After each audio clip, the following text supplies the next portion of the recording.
Take two. This is Hearn for IFL TV, proudly sponsored by Everlast. They're very strict in the MGM Grand, aren't they? In what respect? Like, when you got to get out, you got to get out. It's not like that in London. The problem is they do in show after show after show. So when we take over the KA Theatre like we did, there's a big performance in there tonight. So when the staff go around and it's a flip up between getting Umar off the stage or getting ready for a multi-million-dollar show tonight, unfortunately you came second.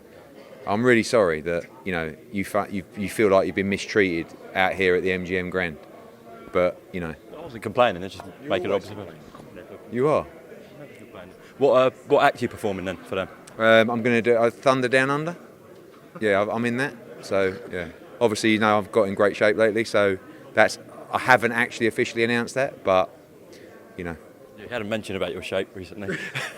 I didn't know Frank Smith's the exclusive promoter of Dimitri Bivol.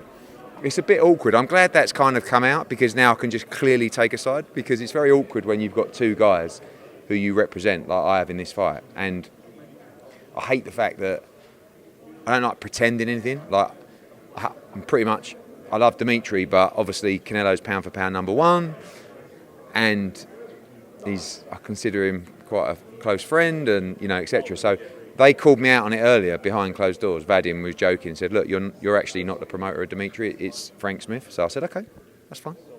So he'll be in the other corner, and I can stand in the corner of Canelo Alvarez, and we expect a brilliant fight. And the press conference showed me that. I think it's just a great fight. I look in Dimitri Bivol's eyes, and I see a kid that was an outstanding amateur, won the world championship, has just been faultless pretty much as a pro, and is ready.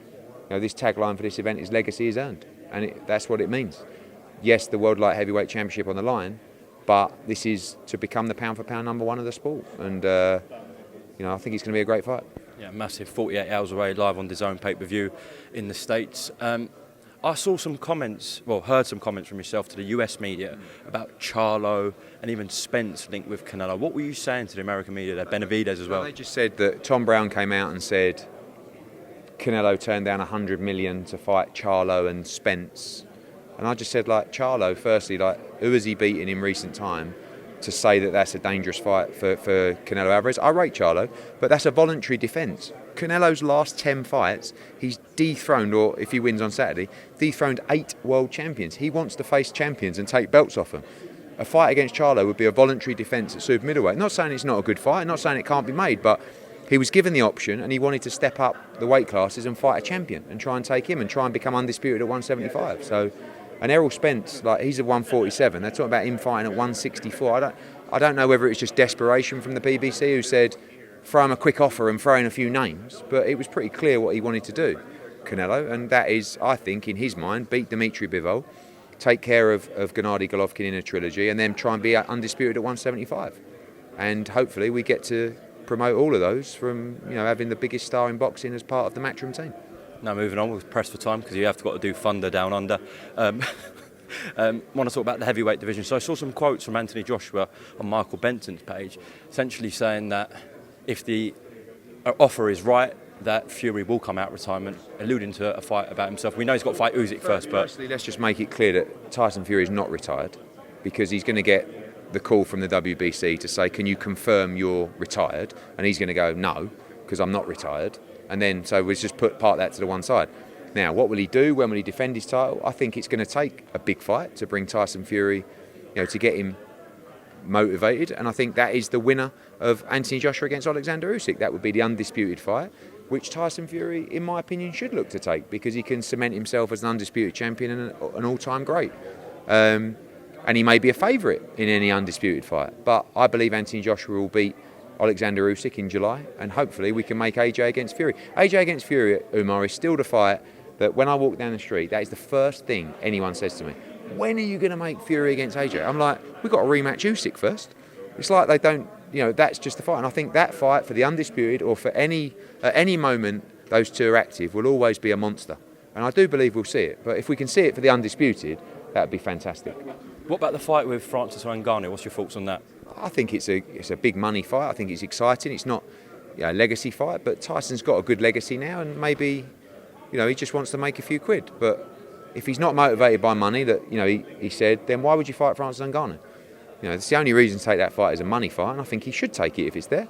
But hopefully he wants to secure, like I said, that generational legacy, which I feel like Tyson Fury's in the form and the prime of his life.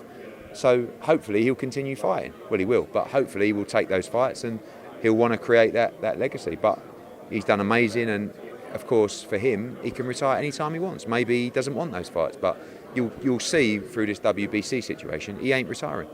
Last one on Tyson Fury, saw some comments today from Frank Warren saying that Fury White brought in more revenue than Joshua Klitschko. What's your reaction to that?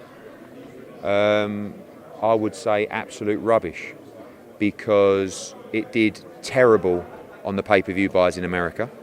I'm hearing from sources that it was less than 100,000 pay-per-view buys, and the Klitschko fight did 1.2 million pay-per-view buys versus what probably was 600,000 buys, although there was a price increase. I think Klitschko AJ was $19.99 versus $24.99. We had a big deal with HBO and Showtime who broadcast that fight. So did they take more money on the gate? Maybe, but I don't believe the revenue is more. But it was how many years after? 5 years after? Something like that. So maybe. I don't believe that, but if they did, well, congratulations. You've heard, well, from source. I've heard a lot on the buys. I was just going to say, you've heard the American buys. Have you heard nothing on the BT buys? No, which isn't a good sign, because if it was good, I'd just tell people if it was me. I'm sure someone will say something soon. But I'm sure it done well, by the way. It was a great event, big fight. Dillian White is a free agent. Are you going to talk to him and put an offer in? Yeah, I mean, look, firstly, we're just going to talk as mates. He's reached out to me. We're going to have a chat. Love to work with him again. You know, I feel like there's things he could have done better in the build-up to that fight, in the fight itself. What do you mean? I don't know. I just feel that... I feel like it was a little bit of a missed opportunity, that fight for him. And I don't know... I wasn't involved in the build-up or anything, but I don't know. I just didn't... Even when he ring walked and everything, and the press conferences and the weigh-ins, I don't know. Just didn't feel that Dillian White body snatcher energy. You know, Dillian is a ferocious heavyweight that puts fear into people, and I just didn't get that edge from him. So I'd like to sit down with him and talk about that, and also try and get him back in the ring as soon as possible. I think there's some great fights out there for him, and hopefully we can be part of the team that's, you know, been through a lot with him and taking him through some great fights and get him back ASAP. Bumped into Anthony Joshua. I saw that, yeah, on the picture on Instagram, yeah. Eddie, there's been quite a lot of criticism towards Chris Mannix for his commentary on the Taylor Serrano broadcast. Have you spoke to DAZN about this? I mean, the feedback from everything else was positive, really good, but Chris Mannix has come under some heat, I'm sure you saw. We don't do the production for our American shows. Obviously, we do all the production for our UK shows. I do think Chris Mannix is a very good broadcaster. I think that the conversations I've heard is that there are a few people that watch the fight live, as in from ringside, who scored it very differently when they watched it back, and I think Chris Mannix was one of those people. I'm not going to take pot shots at Chris Mannix because I think he's a good broadcaster, but sometimes you get it horribly wrong, and I think he had Serrano 4-1 up after 5 or something like that, and that's unbelievable, but, you know. Parker Andre off, does that help for Boatsy Richards? Someone asked me that. I haven't even really thought to celebrate the fact that fight's off. Don't want to celebrate it, but of course, to stand alone on May 21st with Boatsy Richards, it'll be big for our viewing figures. But also, despite being competitors, I know what it's like to do a stadium show and have a fight fall through a few weeks before. It's a kick in the nuts, and it costs money, and hopefully they can get that fight rescheduled. I know you announced June 4th. Are you got more announcements coming? Have you got a schedule for the summer? Big show coming first week of July as well, which we'll announce hopefully next week.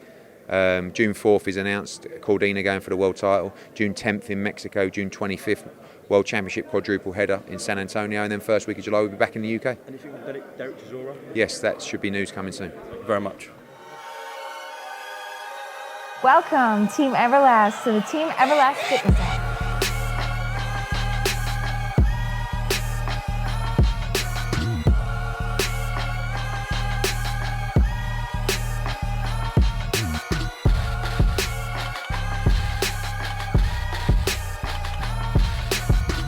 Download the Everlast Fitness app and find your greatness within.